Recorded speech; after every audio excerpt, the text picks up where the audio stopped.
মানু, এইবার তুই বিয়েটা করে নি। 20 বছরটা হয়ে গেল দেখতে দেখতে। এই বয়স থাকতে থাকতে বিয়েটা করে নি। মেয়েরা তো 20তেই বুড়ি, তারপরে বাচ্চা কাচ্চাও হয়ে যাবে। আমি একটু পুটি পুটনির মুখ দেখে তো যেতে পারবো বল। কিন্তু পিসি দিদা, আমি আগে নিজের পায়ে দাঁড়াতে চাই, তারপর বিয়ে। আরে ওইসব বাদ দে, অত নিজের পায়ে দাঁড়াতে হবে না। বলি কি হবে নিজের পায়ে দাঁড়িয়ে? সেই বলই তো ভাত কাপড়ের দায়িত্বটা নেবে নাকি? ইনকাম করা মানে কিন্তু শুধু নিজের দায়িত্ব নেওয়া নয়, মা বাবার পাশে দাঁড়ানো আর নিজের একটা পরিচয় গড়ে তোলা।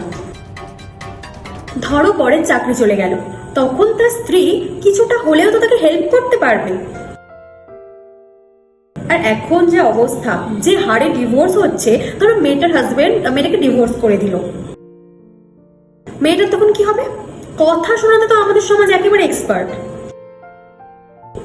তাই অল্প বয়সে মেয়ের বিয়ে না দিয়ে মেয়েকে আগে প্রতিষ্ঠিত হতে দিন, তারপর না হয় বিয়েটা দেবেন।